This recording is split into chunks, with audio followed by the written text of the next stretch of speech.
Is this thing on? Welcome back to Big Mouth, and fancy seeing you here, and you are very welcome, my friends, and especially my enemies. Come in, sit down, grab a chair, and let's look back at Batman v Superman. But first, let me talk about my frustrations. My frustrations are that I will never see Zack Snyder's 5-movie arc of the DCEU. He was robbed. But more importantly enough, you was robbed. I was robbed. Zack Snyder is a unique filmmaker, and he was trampled on and verbally abused again and again and again because he dared to do something different. But it's not just Zack who was telling a unique story here. It was Chris Terrio, it was David S. Goyer, very talented storytellers. And they were trampled on by critics, by people who didn't get it, by people who didn't want it. So we come to Batman v Superman, the very reason that Kevin Sugihara rejected Zack Snyder's and Chris Terrio's and David S. Goyer's original vision of Justice League, right? So Zack had to go down and dumb down what he'd already done. But Zack, being Zack, already with his second treatment, still had an awesome Justice League movie to give us. But the reaction to Batman v Superman is the very reason that Zack was fired. And he was fired. You don't want to say it? I'll say it. Let's stop pretending here. So let's look back at Batman v Superman. One of the greatest movie experiences of my entire life. But why? I grew up with Superman the movie. I grew up with the original Batman TV series, very bright, very campy, very fun. I loved that. I love Superman the movie. Without Superman the movie, I don't wear this. I don't fall in love with Smallville. I don't kind of fall in love with DC Comics. I love comics. I've just pre-ordered Flash Year One, Superman Year One a few months back as well. I'm excited to read those comics. But films and TV shows don't have to echo the comics. They just have to kind of echo what they've done and give something a new interpretation. People's issues with Batman v Superman are a long line of things. We don't want to see a real world Superman. We don't want to see a real world Batman. We don't want to see these characters in the real world. That's what we were told. But the biggest criticism is the deconstruction of these characters. The greatest form of storytelling is when you deconstruct your main characters and you rise them back up again. Ask any writer. Batman and Superman are both deconstructed in this movie. They fall so low. But what happens by the end of this movie? They're risen up to become the heroes they've always been. Superman sacrifices himself to save the world from Doomsday, right? He's the hero. In fact, as he's flying with the kryptonite at the end, and you see him getting stabbed by Doomsday as he's stabbing Doomsday back, I'm thinking, this is my hero. Superman has never been more of my hero than he is at this moment. Sacrifice. He's all powerful. But at that moment, he uses something that makes him weak to save the world. At that moment, he's more of a hero than he's ever been. Batman kills in Batman v Superman. Some people kind of misinterpret this. That the filmmaker is saying it's good that Batman kills. No, Batman is deconstructed and broken in this film. That's what they're trying to show. And at the end, in a roundabout way, he admits he's wrong. He admits that he's wrong with his attitude towards Superman. I failed him. I failed him in life, but I won't fail him in death. I feel that. When Batfleck says those words, I feel that. I'm crying because he did fail him, But he didn't mean to. He didn't. He was angry and hurt. Dick Grayson was murdered by the Joker. Yes, it was that Robin who gets murdered. That's what Zack Snyder tells us. And Bruce Wayne knows he was wrong, but the damage is already done. So from now on, he's going to live his life the way Superman lived his, by preserving life at any cost, by protecting Earth, by getting a team together. Basically, the title says it all. Batman versus Superman, Dawn of Justice. Dawn means the beginning of something and the end of something else. So it's the end of Batman's grief over Dick Grayson and his parents and everything he's bitter about. He's been fighting criminals for 30 years. He's tired, he's angry, he's fed up, and he's blaming all of that on Superman. What does that remind you of? Imagine people who are out of work constantly. A lot of them end up blaming foreigners and immigrants for taking their jobs. It's the same thing here, isn't it? And they start attacking foreign people and immigrants and taking their frustrations out on them. It's what happens. And ultimately, those people, I hope, see the error of their ways. And it's like Batman. He sees Superman, this alien, as a threat. And he's wrong. And by the end of the film, and when he says, Martha won't die tonight, he's learned that Superman isn't a bad person. He has a mother. He's like him. The whole, they stopped fighting because their mothers had the same name. And the ridicule it got is because of people not understanding what was going on. And I don't think it's because it's deep and complex. I think that people just didn't want to open their minds and open their hearts. You see, people say they want to go to a film and escape. They don't want to see the real world. They want superhero films that give them escapism, and that's great.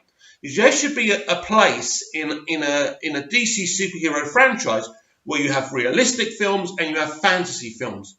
Oh, wait, the DCEU is already doing that.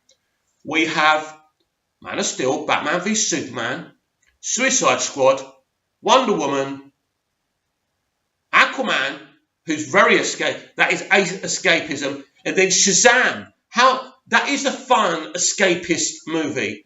And for those of you saying, oh yeah, but Shazam, they're going a total, they're kind of rebooting the DCEU. It's a small reboot.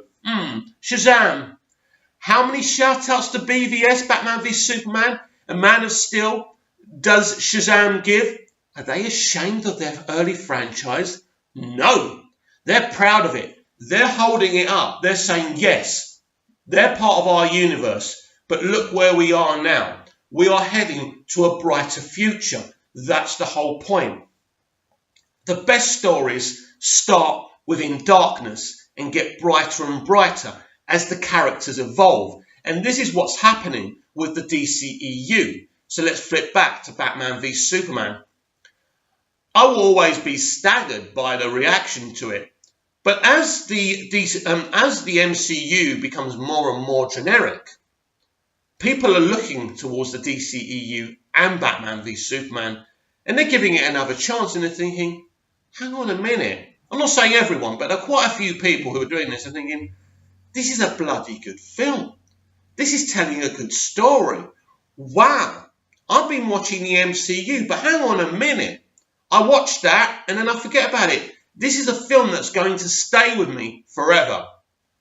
And Batman v Superman will be a film that stays with me forever because of what it does. It takes its two heroes, right? Superman is a newly found hero in the DCEU by Batman v Superman. They've only just started calling him Superman, but they're evaluating who he is. The human race doesn't like anything different. And we see in Batman v Superman that the media are talking about Superman. Should he be acting politically? Should he be stopping the things that he's stopping? And the senator, played by the wonderful Holly Hunter, and she's one of my favourite actors in the film, by the way, Well done, Zack Snyder, for casting her. He's a great caster of actors, by the way. But I think that her character is so more prominent and important than people think. Very few people talk about Holly's performance. This senator from Kentucky going up against Lex Luthor, and in the end, she pays with her life. Now, at first, she sees Superman as a problem. She falls for what Lex is doing, left, right, and centre, and it makes Superman look like the villain. She demands he comes to the Senate building and, talk about what he's doing. So he does, but at that moment, she already knows that Superman is actually a hero, and she's ready to say that. But by the time she can say that, she's murdered. She's silenced by Lex Luthor. That moment in the Senate building, and I'm sorry for repeating myself from other videos, is the most visceral, the most niche, the most shocking moment I've ever seen in a film. I literally was sitting on my chair in the cinema, or the theatre, as you Americans call it. I was literally about to grab some popcorn. So I grabbed the popcorn, and when that Senate building explodes, I dropped my popcorn. Literally. Luckily, I went at a time when everyone was at work and school, so I was sitting in the theatre on my own, which was awesome, actually. And I was just genuinely shocked because I didn't read any pre-reviews for this film. So I was just going in fresh, and it was absolutely wonderful, to be honest with you. I was so shocked, and to see Cavill's visceral performance while everyone's being charcoal grilled alive and he's just standing there. Imagine at that moment what it's like to be Superman. Not only has he not detected the bomb in the wheelchair, he's watching people burning alive. Imagine how that feels. That is so compelling. But the people who don't like Batman v Superman don't like the compelling nature of the film. They call it too gritty, too depressing. A film that takes itself far too seriously. I don't think it's about the film taking itself far too seriously. I think they're just trying to do something that means something.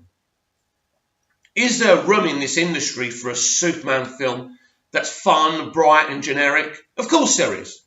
That a Superman means something where Superman is being a hero and smiling like in Superman the movie? Of course. Of course there is. And there's a way that can be done, and I'm sure that will be done in the future. We are going to that now. But that's the point, isn't it, here? You implement a director like Zack Snyder. There's only one way these films are going to go. You see, there's a difference about saying, Batman v Superman is just a depressing film, it's a bad movie. But it's just because you didn't like what it had to offer. In fact, Batman v Superman is a brilliant film. And it's a brilliantly made film. Obviously, the extended edition is the best version. It's the version that should have been released in the theatre from the beginning. But Kevin Sugihara had other ideas. He was a major problem. He really was. You see, I don't think the DCEU started this way because they wanted to be different to the MCU. It was just the mentality of Christopher Nolan bringing in Zack Snyder and trying to do something really deep and really brutal. And they did that. Kind of Batman and Superman in the early DCEU are like these gladiators, these fallen gladiators, if you like. And it's brilliant. So people are not shouting, "We love you, Superman," as they see him fly over. Well, some are. It sums it up, really, when Superman is kind of just in the air. And this house has got the Superman insignia on it. And it's like what Lois says. This means something. This is, to some people, this is all they have. But Superman says something very interesting. Superman is just a dream of a farmer from Kansas. He was never real. Superman feels so low for letting that bomb explosion happen. He's very down. These are realistic reactions from Superman. I think that this film asks a lot of questions of us as people. For the people who didn't like it, I think one of the reasons they didn't like it because it reflects who we are as human beings. we reject anything that's new, anything that's different. And in fact, not only is that represented within the film, it's represented in the rejection of this film by some people. So what happens is when Captain America Civil War is released, a very similar film, a lot of fun is injected into the airport hangar moment, which takes away what they've done. But it becomes a very different film at that time. Then it goes back to what it is after that scene. It's absolute insanity, right? Where Batman v Superman sticks to its tone, sticks to its principles, and goes along with what it's doing.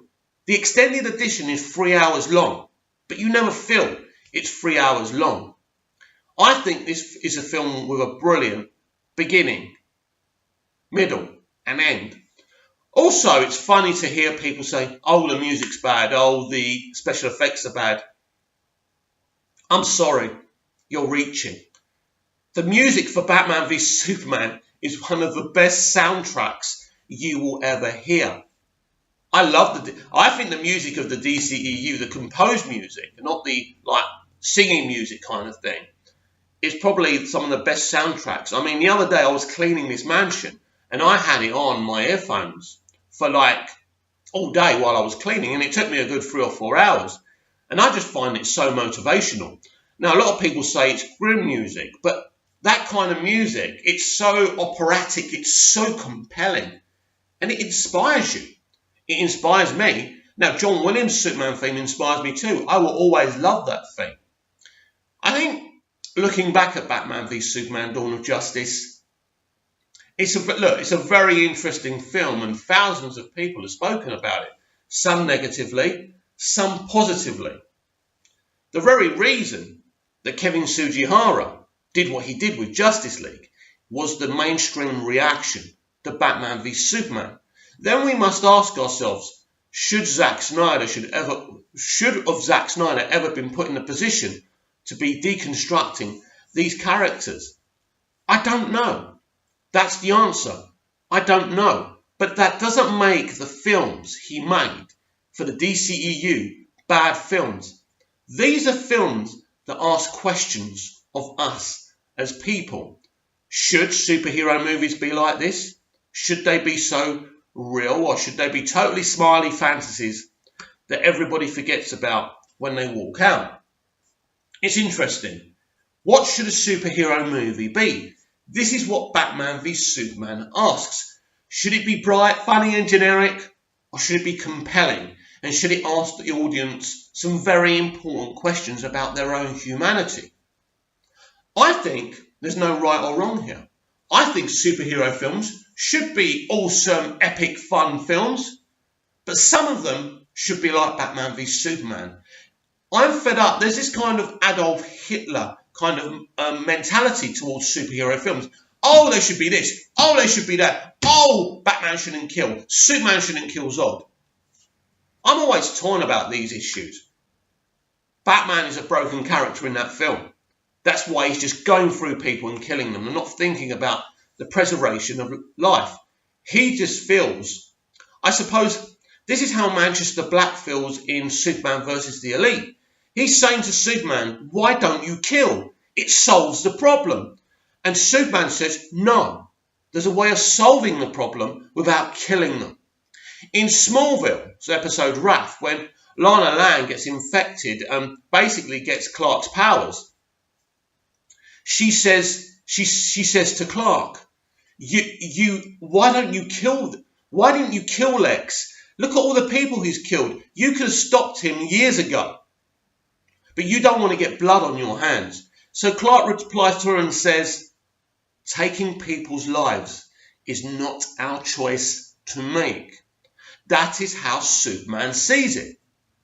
Now, in Man of Steel, Superman Kal has no option but to break Zod's neck. But the only reason he does it is because David S. Goyer puts him in that situation. But he does put him in a situation. But the point of that moment is, so Superman never kills again. Now, as far as I know, Superman hasn't taken a life since Man of Steel. He certainly didn't do it in Justice League. I don't think he did it in Batman v Superman. He did kill Doomsday, but Doomsday isn't, I don't know. Is he alive? Is he conscious? I suppose he is. But in the end, he had to kill him. He kills him in the comics. So that's a debate for another time.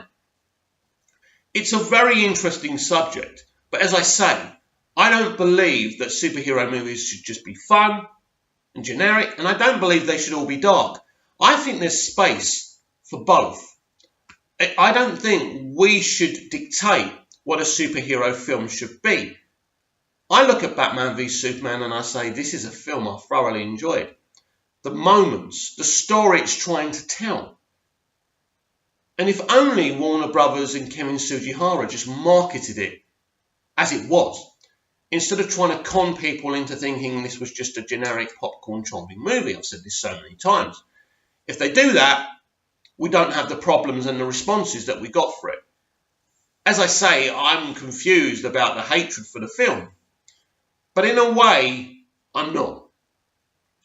People want to see Superman a certain way and they want to see Batman represented a certain way. If this film was plugged, and I've also said this before, as a kind of alternate Superman movie, as a kind of, well, you know, you kind of get this kind of thing that this is telling a kind of story, right? This is telling the story from, well, from that other world Superman, where Superman loses Lois Lane and he goes totally mad and he starts killing, right? We got that, right? But if they actually told us that's what they were doing from the very beginning, people would have just been very excited and happy to do what Zack Snyder was doing. But they didn't. It was all plugged that like they were creating this DC universe, like the MCU were creating their very own universe. But really, that's not what they were trying to do. That's not what Superman's 5-arc movie is telling. That's not the story it's telling. Ultimately, we're going to a place where Superman will end up in a good place in this 5-movie arc. But it starts in a very, very dark situation. I think that's great. I think Zack's 5-movie plan should have been allowed to happen. But it didn't. So as I said at the beginning of the video, I feel very frustrated that we didn't get to see that. Basically, the mainstream audience won. We're going to a very different direction in the DCEU. But I do believe that we should have allowed Snyder's vision to be realised and completed and then say, thank you very much, Zack. But we didn't. We cut it short. This is why people are fighting for the Snyder Cut now, because they want to see here's a movie. It's a genuine effort. And the more people hear about what he was going to do, the more he kind of hints to people what he was going to do, the more intrigued everyone is now. Not just us. Us DCEU Zack Snyder fans are kind of labelled as a bunch of lunatics. Now, I'm not the one to define whether I'm insane or not. That's for other people. I don't mind if you define me as a madman, by the way. I don't really want to be like everybody else. But the point is that Zack Snyder was doing something really unique and really interesting and something not just watchable, but rewatchable again and again and again. This would have gone down as something truly special. But instead, we are a generation of people who judge a movie on its box office. Batman v Superman made under $1 billion, so it's a failure. But here's the thing. Man of Steel and Batman v Superman are not a failure. No. Forget their box office, which is solid, right? It's not about the box office. It's about what you got out of those movies. And if you got something special from those movies, then Man of Steel and Batman v Superman are not failures. No, they are how you feel they are, personally. And on a personal level, Batman v Superman and Man of Steel are two of the best movies I've ever seen. And I know for a fact I'm not the only one who feels that way. That's the name I was looking for. The Injustice movies. That's what Zack Snyder's 5-movie arc was. The Injustice story. A game we've all played many, many times. Injustice, Injustice 2. Play the story mode. It's freaking awesome. We were going to see the Injustice story within Zack Snyder's DCEU. It begins with Man of Steel, it continues in Batman v Superman, and then the 2 or 3 Justice League movies he was going to make. It was telling that story. And that was cut short. We were robbed of that. That was taken from us. We are never going to see that. And that, my friends, is one of the grossest things I've ever seen in this industry.